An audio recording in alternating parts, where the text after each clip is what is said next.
चंदौली समाचार के कार्यालय में आए हैं। आपका पहले स्वागत हो। आप अपना नाम और परिचय बता दें। जय हिंद। दिलीप कुमार सिंह, भारतीय जवान किसान पार्टी लोकसभा चंदौली उम्मीदवार। आप जवान हैं और जवान हमेशा राजनीति से दूर रहता है। ऐसा क्या हो गया कि आज आप चुनाव का लड़ने का बीड़ा उठा रहे हैं, वो भी लोकसभा का? क्या है मां? सैनिक देश सेवा के लिए सरहद पर अपने प्राणों की आहुति तक दे देता है। एक सैनिक का कर्तव्य है कि देश की आंतरिक सुरक्षा करना, देश में हो रहे भ्रष्टाचार को दूर करना और देश में जितनी विसंगतियां हैं उससे लड़ने के लिए एक सैनिक आज देख रहा है कि हम सरहद पर बाहरी देशों से तो अपनी सुरक्षा कर रहे हैं, लेकिन हमारा देश इन राजनीतिक पार्टियों ने जो देश की हमारे आज सारी व्यवस्थाएं हैं उनको चौपट करते जा रही हैं, झूठे जुमलेबाजी कर रही हैं, जो अच्छी चीजें होनी चाहिए वो नहीं हो पा रही हैं। इसीलिए एक सैनिकों ने मिलकर के और किसानों ने मिलकर के भारतीय जवान किसान पार्टी का गठन किया है और सरहद से संसद तक जाने की तैयारी किया है। आपके सामने लोकसभा चुनाव में प्रत्याशी के रूप में एक तरफ महेंद्र नाथ पांडे हैं जो कि भाजपा के कद्दावर नेता के साथ साथ मंत्री भी हैं, दूसरे तरफ सपा से पूर्व में मंत्री रहे हैं बीरेंद्र सिंह हैं, और तीसरे तरफ देखा जाए तो पार्टी के रूप में बसपा के प्रत्याशी सत्येंद्र कुमार मौर्य हैं। इनके बीच अपने आप को कैसे देखते हैं?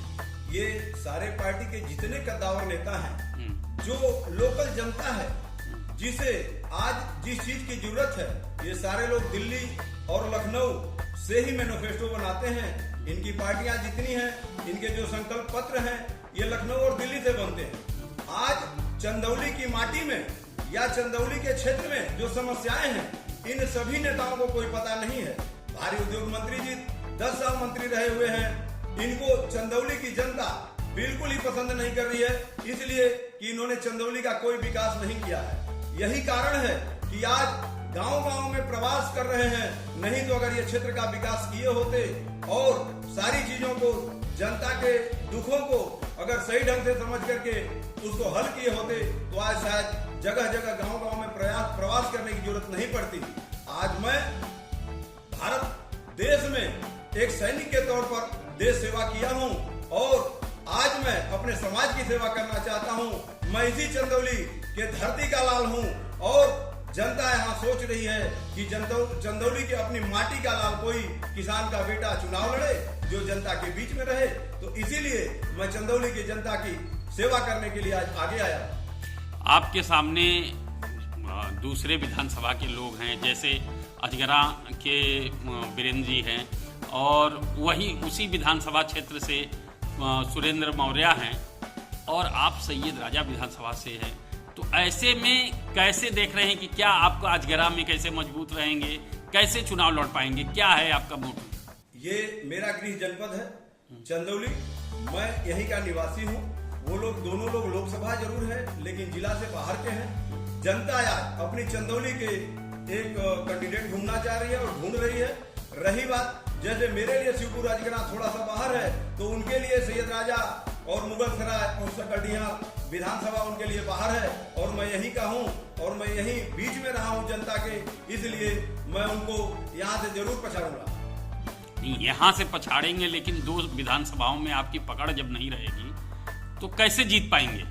मेरा पकड़ है उन विधानसभाओं में भी। मैं काफी पहले से ही इस चीज को कर रहा हूँ, ग्राउंड पर जगह जगह कर रहा हूँ और मैं जनसंपर्क भी कर रहा हूँ। वो विधानसभा भी मेरा विधानसभा है और मैं वहां से भी उनसे आगे रहूंगा। तो जनता से आप क्या कहना चाहेंगे और जनता किस मुद्दे पे आपको वोट दे?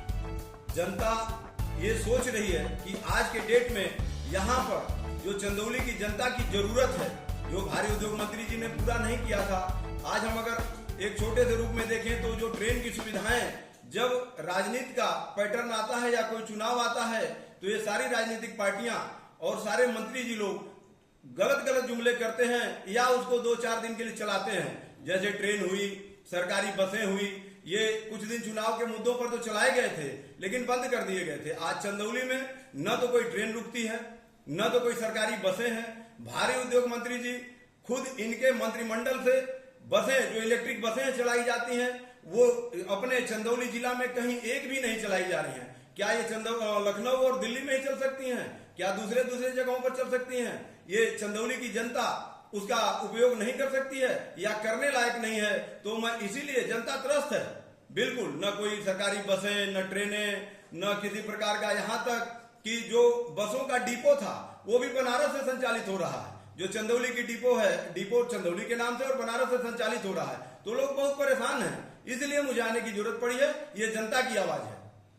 तो जनता की आवाज है। जनता आपको इन कद्दावर नेताओं के बीच में कैसे अपनाए और क्या करे, किस मुद्दे पे अपनाए, इस पे क्या कहेंगे?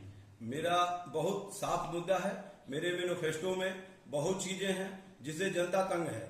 रही बात चंदौली के विकास के लिए, तो मैं जनसंपर्क के द्वारा मैं रोज देख रहा हूं कि गांवों में जो नजदीक स्थानीय और ग्रामीण लेवल तक जो विकास पहुंचना चाहिए बिल्कुल नहीं पहुंचा है। और रही बात आज मैं एक सैनिक हूं तो देश सेवा किया हूं।